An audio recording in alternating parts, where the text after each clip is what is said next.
శివమహాపురాణంలో శతరుద్ర సంహితలో 15 చాప్టర్లో 49 శ్లోకాల నుంచి నారదుడు చెప్పిన దానికి ఏదైతే అకాల మృత్యు అన్నది ఉంది, అగ్ని రూపంలో పిడుగుపడి మరణిస్తాడేమో, అందుకు జాగ్రత్తగా చూసుకోండి అని చెప్పాడు. తల్లిదండ్రులైన విశ్వవానరుడు అలాగే శుచిస్మతి భయానికి బాధకి లోబడినప్పుడు ఆ పరమేశ్వరుణ్ణి ప్రార్థిస్తానని చెప్పి ఆ బాలుడు గృహపతి కాశీకి వస్తాడు. అక్కడ వచ్చి తీవ్రమైన తపస్సు చేస్తాడు. అయితే ఇంద్ర రూపంలో వచ్చి నీకు వరాన్ని నేను ఇస్తానంటే నాకు నువ్వేమి ఇవ్వద్దు, నాకు పరమేశ్వరుడే కావాలి అని చాలా ఖచ్చితంగా చెప్తాడు. వెంటనే తన వజ్రాయుధంతో తిన్ని కొట్టబోయినట్టుగా చేసేసరికి భయానికి లోబడి స్పృహ కోల్పోయి పడిపోతాడు. అప్పుడు పరమేశ్వరుడు పార్వతీ సహితంగా అక్కడ ప్రకటింపబడతాడు. ఆ ఇంద్ర రూపాన్ని విడిచిపెట్టి పరీక్షించడానికి వచ్చాడు. వెంటనే ఆ రూపాన్ని చూసి అక్కడ స్తంభించిపోయి ఉంటాడు. నస్తోతుం నా నమస్కర్తుం కించిద్విజాప్తుమేవ చ యదా సానా శశాకాలం తదా స్మిత్వాహ శంకరః. ఇక్కడ ఆశ్చర్యానికి లోబడిపోయి అక్కడ ఏవి పలకకుండా అలా సృష్టించటం కానీ నమస్కరించటం కానీ ఏది చెయ్యలేని స్థితిలో సమర్థత లేకుండా ఉండిపోతాడు ఆ గృహపతి. అది చూసిన పరమేశ్వరుడు నవ్వుతూ ఆ గృహపతితో ఇలా అంటున్నాడు. ఈశ్వర ఉవాచ శిశో గృహపతి శక్రాద్వజ్రో అధకరాదః జ్ఞాతం మేతోసి మా బేషిర్జిజ్ఞాసతి మయా కృత. ఆ ఈశ్వరుడు ఆ గృహపతితో ఉన్నాడు. బాలక, ఓ గృహపతి, ఇక్కడ నేనే నిన్ను పరీక్షించటానికి ఆ ఇంద్ర రూపంలో వచ్చాను. ఆ ఇంద్ర రూపంలో వచ్చి ఆ చేతిలో ఉన్న వజ్రాయుధంతో నిన్ను భయపెట్టాను. దానికి నువ్వు భయపడిపోయావు. ఆ వజ్రాదానికి భయపడేలాగా నువ్వు అయిపోయావు. ఇప్పుడు నువ్వేం భయపడాల్సిన అవసరం లేదు అని చెప్పాను. మమ భక్తస్య నో శక్రో నా వత్సా చాంతకోపి చ ప్రభవేదింద్రరూపేణ మయేవ త్వం విభీషితః. భక్తుల్ని పరీక్షించడానికి నేనే అలా వచ్చాను. అయితే నా భక్తులైన వాళ్ళు ఇంద్రుడు కానీ, ఇంద్రుడు ఒక వజ్రాయుధం కానీ, అదే కాల అయినా సరే కాలుడైనా సరే ఏమీ చెయ్యలేడు, భయపెట్టలేడు. అయితే నేనే ఆ ఇంద్ర రూపంలో వచ్చి ఆ ఇంద్ర రూపాన్ని ధరించి నిన్ను పరీక్షించడానికి అలా వచ్చి నిన్ను భయపెట్టింది నేనే. అందుకు నువ్వు ఇంకా భయాన్ని వీడు, భయపడక్కర్లేదు, అది నేనే అని చెప్పాడు. వరం దదామి తే భద్రా త్వామగ్ని పద భగవ సర్వేషమేవ దేవానాం వరదస్త్వం భవిష్యసి. ఓ భద్రుడా, ఇప్పుడు నేను నీకు వరాలు ప్రసాదించడానికి ఇక్కడికి వచ్చాను. ఇప్పుడు నేను అగ్ని పద గ్రహించటానికి ఆ పదవిని నేను నీకు ఇస్తున్నాను. ఇప్పుడు ఆ వరం నీకు ఇవ్వటం కారణంగా ఆ అగ్ని పదవిలో నువ్వు ఉండటం కారణంగా ఏమవుతుంది, సకల దేవతలకు కూడా వరాలు ఇచ్చేవాడిగా అవుతా. సకల దేవతలకి వరాలు ఎలా ఇస్తాడు అంటే అగ్నిముఖతగా యజ్ఞాలు చేసినా యాగాలు చేసినా మళ్ళీ పితృలు మనం ఏదన్నా సమర్పించుకున్నా, దేవతలకు ఏదన్నా సమర్పించుకున్నా మళ్ళీ అగ్నిదేవుడే దాన్ని స్వీకరించి మళ్ళీ ఆయా దేవతలకు ఇచ్చేస్తాడు ఆ భాగము అని చెప్తాం. అంటే అక్కడ మళ్ళీ వాళ్ళకి అందించేసేవాడు కూడా. అందుకు నీకు అగ్ని పద అన్నది నేను ప్రసాదిస్తున్నాను అని. సర్వేషమేవ భూతానాం త్వామగ్నే అంతశ్చరో భవ ధర్మరాజేంద్రయోర్मध्ये దిశీషు దిగీషు రాజ్యమాప్నుహి. అంటే ఏదైతే యమధర్మరాజు ప్రదేశం ఏంటంటే దక్షిణ దిక్కు, అలాగే ఇంద్రుడిది ఏ దిక్కు అంటే తూర్పు దిక్కు. అయితే ఈ రెండింటి మధ్య అంటే ఈస్ట్ సౌత్కి మధ్యలో ఉన్నదంటే సౌత్ ఈస్ట్ అంటాం, ఆగ్నేయం ఆగ్నేయం.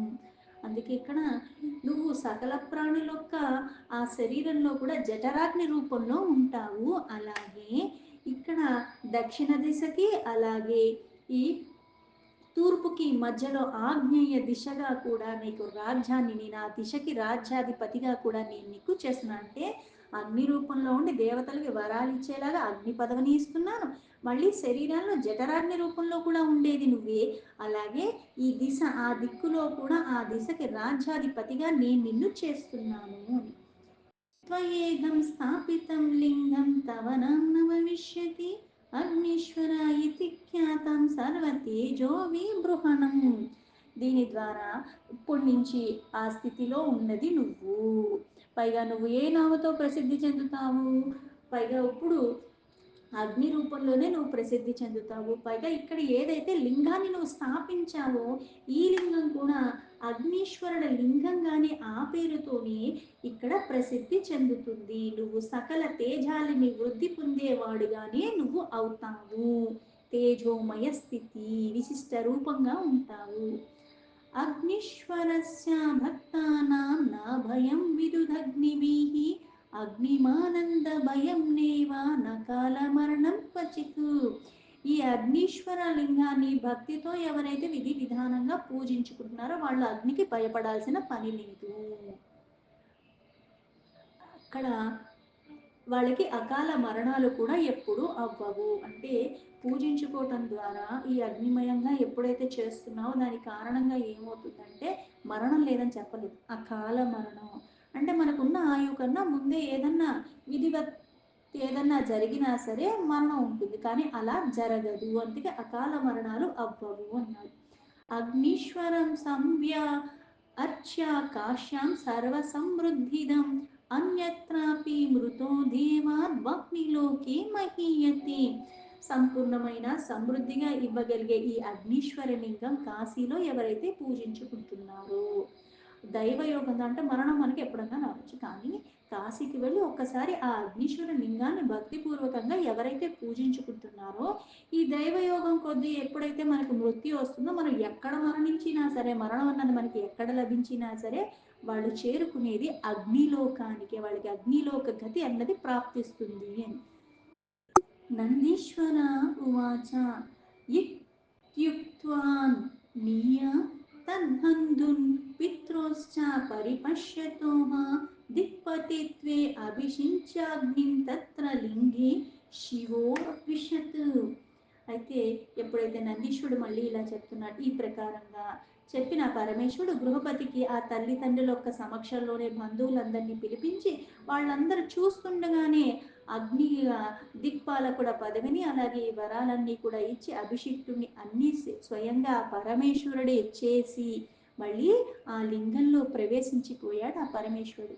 ఇత్యామజ్ఞావతారస్తే వర్ణితో మే జనార్దన నామ్నా గృహపతిస్తాత శంకరస్య పరాత్మన.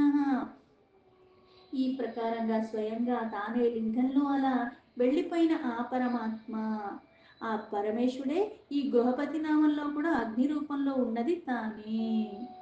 అలాగే దుర్జనులను పీడించేవాడు. అందుకని ఈ అవతార వర్ణాన్ని నీకంతా కూడా నేను విధి విధానంగా చెప్పాను. గృహపతిని వర్ణించాను, అలాగే ఆ పరమేశ్వరుడు ఎలా అయితే ఉద్భవించాడో తానే స్వయంగా, అలాగే ఆ లింగంలో ఎలా అయితే ప్రవేశించాడో ఇవన్నీ నీకు చెప్పాను అని. చిత్రహోత్ర పురీ రమ్య సుఖదార్చిష్మతి వర జాత వేదసి ఏ భక్త్యా తే తత్ర నివసంతి వై. అంటే ఏదైతే ఆగ్నేయ దిక్కు అని చెప్పాడు, అంటే ఒక్కొక్కరికి ఒక్కొక్క పురం ఉంది. ఎలా అయితే ఇంద్రుడికి ఉన్న పురం ఏంటి అంటే అమరావతి, అలాగే ఇక్కడ ఈ అగ్నికి ఉన్నది ఆగ్నేయ దిక్కులో ఉన్నది అక్కడ చిత్రహోత్ర అన్న పేరు. అది చాలా సుఖదాయకమైన ప్రదేశము, చాలా అందంగా ఉంటుంది, ప్రకాశవంతంగా ఉంటుంది. అగ్ని యొక్క భక్తులు అక్కడ నివాసంగా ఉంటారు. మళ్ళీ ఇక్కడ అగ్ని రూపంలో ఉన్నది ఆ పరమేశ్వరుడు. అంటే ఇక్కడ లోకాల రూపంలో ఎలా అయితే వైకుంఠం ఉంది, కైలాసం ఉంది, సత్యలోకం ఉంది, బోల్డు బోల్డు లోకాలలో ఇప్పుడు అగ్నిలోకమైనా ఇప్పుడు యమలోకం, ఇవన్నీ ఎవరు వెళ్తున్నారు, పాపాలు చేసినోడు యమలోకం వెళ్తున్నారు అన్నారు. అలాగే భక్తితో ఎవరిని ఆరాధించినా పర్వాలేదు, ఏ లోకానికి వెళ్తా ఉన్నది మళ్ళీ మనం చేసుకున్న దాన్ని బట్టి మనకి లభించే ఆ పుణ్య దాన్ని బట్టి ఆయా గతి మనకి కలుగుతూ ఉంటుంది. ఈ గతి స్థితి కలగటానికి కూడా పరమాత్మే కారణము. అంటే మళ్ళీ మనకి ఆ అనుగ్రహం అన్నది ఎక్కడొస్తుంది, ప్రక్షాళన అన్నది ఎలా జరగాలి, జన్మ జన్మాంతరం నుంచి ఉన్నవన్నీ కూడా నేను తొలగించుకొని మళ్ళీ అటువంటి నేను పోగు చేసుకోకుండా నియంత్రణగా ఉండాలి. అందుకే ఇక్కడ చిత్రహోత్ర అన్న ప్రదేశం చాలా సుఖదాయకంగా ఉంటుంది, ప్రకాశవంతమైన పురం అది. అక్కడ అగ్ని యొక్క భక్తులు నివాసంగా ఉంటారు. అగ్ని ప్రవేశం ఏ కుర్యా దృఢ సత్వా జితేంద్రియా స్త్రియో వా సత్వ సంపన్నాస్తే సర్వేప్యాగ్ని తేజసః. జితేంద్రియులు అంటే ఇంద్రియాన్ని జయించిన వారు, పగా దృఢంగా సత్వం ఆ భావన ఎక్కువగా ఉన్నవాళ్ళు, పురుషులైనా కావచ్చు స్త్రీలైనా కావచ్చు, ఈ సాత్విక గుణం సంపన్నంగా ఉన్నవాళ్ళు వాళ్ళు అగ్నిలో లోనే ప్రవేశిస్తారు. వాళ్ళు కూడా ఎలా ఉంటారు? అగ్నితో సమానమైన తేజస్సుతో ఉంటారు. ఇంద్రియాల్ని గ్రహించగలిగిన వాళ్ళు, పరమ సాత్విక భావనతో ఉన్నవాళ్ళు. అగ్నిహోత్ర రత విప్రాహ స్థాపిత బ్రహ్మచారిణః పంచాగ్నివర్తినో అప్యేవామాగ్ని లోకే అగ్నివర్చసః. అలాగే అగ్నిహోత్రంలో అట్లా ఉన్న బ్రాహ్మణులు అగ్నిని స్థాపింపచేసి, ఎవరైతే బ్రహ్మచారులు ఇట్లా పంచ అగ్నులతో తపస్సు చేస్తున్నారో, పంచాగ్నులు ఏంటంటే సూర్యుడు నడినెత్తి మీద ఎండాకాలము, అలాగే చుట్టూ 4 దిక్కుల్లో 4 అగ్నులు పెట్టుకుని మధ్యలో నుంచుని ఆ సూర్యుడికి తదేకంగా చూస్తూ అంతలాగా కఠినంగా తపస్సు చేస్తూ ఉంటారు. వాళ్ళు కూడా అగ్నితో సమానమైన తేజస్సులతో అయిపోతారు. వాళ్ళు కూడా అగ్నిలోకంలో నివాసం చేస్తారు అని. शीतो शीतापुनत्येह यस्त्वेनो भारान् प्रयच्छति కుర్యాదగ్నినిష్ఠికాం వాతస వసేదగ్ని సన్నిధో. అంటే ఇక్కడ ఎలా అయితే శీతాకాలంలో అది చలికాలంలో చలిగా ఉన్నప్పుడు ఎలా అయితే కొంచెం వేడిగా ఉన్న దాని దగ్గర మనం పదార్థాలు తీసుకున్నా కాస్త ఎక్కడైతే మంట ఉంటుందో దాని దగ్గరగా ఉంటే మనకి ఎలా అయితే హాయిగా అనిపిస్తుంటుందో, అందుకే ఈ శీతాకాలంలో ఆ చలిని దూరం చేసేలాగా ఎవరైతే అగ్నిని రగిలించి ఉంటున్నారో, అటువంటివి దానాలు చేస్తున్నారో, అలాగే ఇటుకలు తయారు చేయటం, అగ్ని కుండాలు ఇవన్నీ ఎవరైతే తయారు చేస్తున్నారో వాళ్ళు కూడా అగ్ని యొక్క సాన్నిధ్యంలోనే నివసిస్తారు. అనాథస్య అగ్ని సంస్కారం యః కుర్యాత్ చంద్రాయాన్వితః అశక్తః ప్రేరయే ధన్యం సో అగ్ని లోకే మహీయతే. అలాగే శ్రాద్ధాయుక్తంగా అనాథలు ఉంటారు. ఇప్పుడు మన తల్లిదండ్రులకి లేకపోతే మన బంధువులకి మనం చెయ్యటం వేరు, కానీ అనాథలకి కూడా ఎక్కడా సరే ఏ పురాణమైనా ఎక్కడైనా పరమాత్మ తత్వము సర్వ చరాచర జీవరాశుల్లో ఉన్నది నేనే అంటే భేదభావంతో చూడమని ఎక్కడా చెప్పలేదే. అందుకే ఇక్కడ శ్రాద్ధాయుక్తంగా ఎవరైతే అనాథలు ఉంటారో, ఏ వ్యక్తి అయితే అట్లాంటి అనాథలకి ఈ అగ్ని సంస్కారాలు చేస్తూ ఉంటాడో, అలాగే ఇప్పుడు నేను చేయటానికి కూడా నాకు శక్తి లేదు, నా దగ్గర ఆర్థికంగా కానీ ఎన్నో రకాలుగా లేవనుకుందాం, శారీరకంగా కూడా. అయితే ఇలా చెయ్యటానికి తిను శక్తి ఉంటే తిను చెయ్యడం, ఇది తిను చెయ్యలేకపోతే వేరే వాళ్ళని కూడా ప్రేరణించి ఆ పని చెయ్యటానికి వాళ్ళకి ఎప్పుడైతే చెప్తున్నాడో, చేసేవాడు చేపించేవాడు కూడా ప్రేరణ ఇచ్చేవాడు. ఎలా అయితే నేను మంచి పని చెయ్యకపోయినా ఒకళ్ళు చేస్తుంటే చూస్తే దాని ప్రభావం నాకైతే పుణ్యం ఎలా అయితే వస్తుందో, అలాగే నేను చెడ్డ పని చేయకపోయినా చేసేవాడిని ప్రేరణ కల్పించేలాగా చేస్తూ ఉన్న ఆ పాపం నాకు వస్తుంది. అది వాస్తవం. అలాగే ఇక్కడ నాకు శక్తి సరిపోలేదు వాళ్ళకి దహన సంస్కారాలు చెయ్యటానికి, అది చెయ్యటానికి ఎవరికైనా ప్రేరణ ఇస్తే ఇలా చెప్పటం వల్ల చేసినవాడు ఇద్దరూ కూడా అగ్నిలోకంలో పూజింపబడతారు.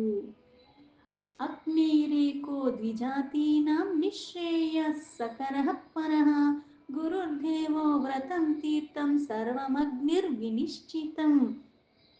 అంటే ఇక్కడ అగ్నిదేవుడు, ఈ బ్రాహ్మణులు అయితే ద్విజోత్తములు అంటారు. ఎవరెవరు అంటే ఇక్కడ ద్విజులుగా అవ్వగలిగిన వాళ్ళు ఎవరున్నారు అంటే అర్హత పాత్రత అని కాకుండా కొన్ని కొన్ని ఉచ్చరించడానికి శారీరకంగా మానసికంగా కూడా బుద్ధి రకంగా ఉన్నవాళ్ళు. అందుకే బ్రాహ్మణ వైశ్య అలాగే క్షత్రియ వీళ్ళకి ఉపనయనం అన్న సంస్కారం ఉంది కాబట్టి, ఈ ఉపనయనం అన్న సంస్కారం ద్వారా ద్విజులు ఎవరైతే మళ్ళీ అగ్నిరీత్యా కొన్ని కర్మలు చెయ్యటానికి, ఇలా వీళ్ళు ముగ్గురు ద్విజోత్తములు పరమ కళ్యాణకరమైన ఇవన్నీ చేస్తూ ఉండాలి అగ్నిదేవుడికి నిత్యము.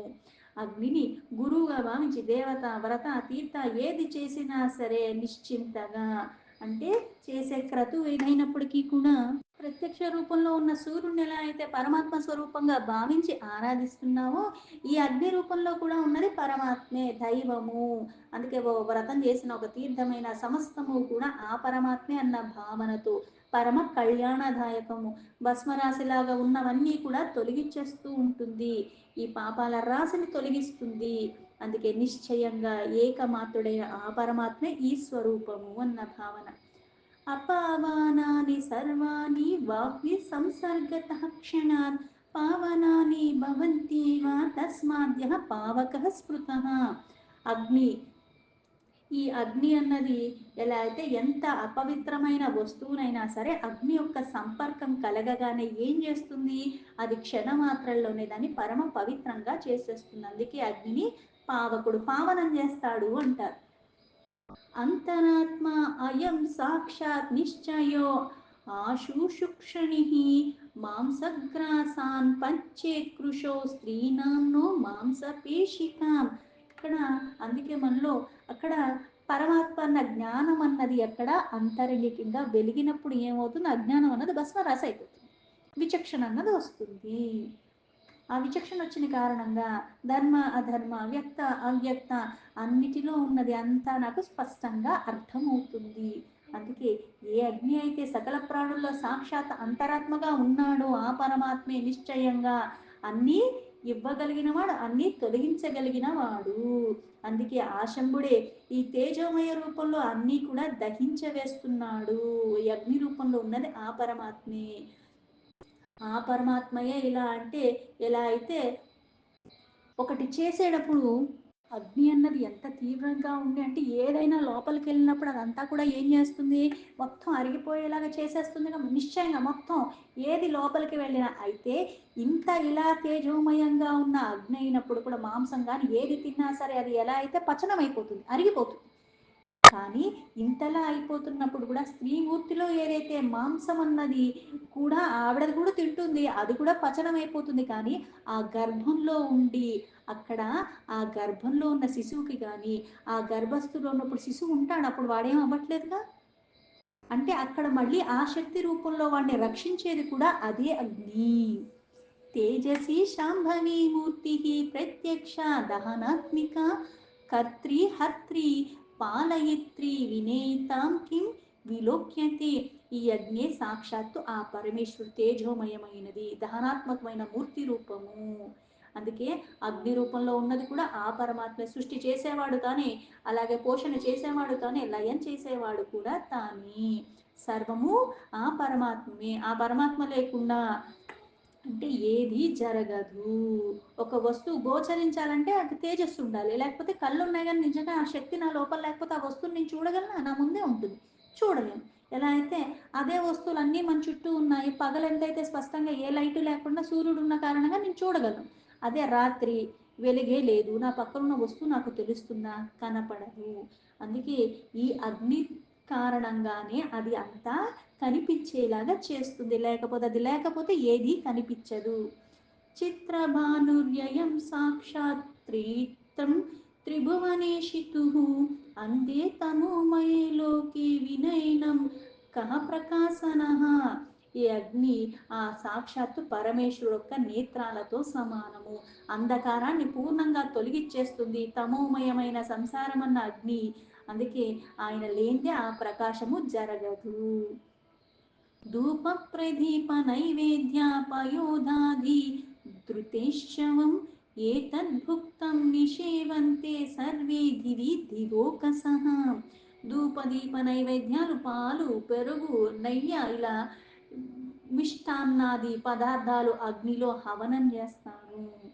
అలా చేసినప్పుడు స్వర్గ నివాసం అయిన దేవగణములకి అది వాళ్ళకి అప్పుడు లభిస్తుంది. అంటే అగ్నికి సమర్పించేవన్నీ ఆ అగ్ని మళ్ళీ ఏ దేవతను ఆరాధిస్తున్నారో ఆ దేవతకు తీసుకెళ్ళి అవి ఇస్తూ ఉంటాడు. అంటే ఇచ్చేది ఎవరు, పరమాత్మ. అందుకే మనకి భగవద్గీతలో కూడా చెప్పినప్పుడు యజ్ఞయాగాలలో ఉన్నది అంటే యజ్ఞానికి సంబంధించిన వస్తువు రూపంలో ఉన్నది తానే, ఆ మంత్ర రూపంలో ఉన్నది తానే, అక్కడ మళ్ళీ ఉచ్చరించేది తానే, అలా మళ్ళీ స్వీకరించేది తానే, మళ్ళీ ప్రసాదించేది తానే, అక్కడ ఆహుతి రూపంలో కూడా ఇవ్వబడేది తానే, అంటే అన్నీ తానే.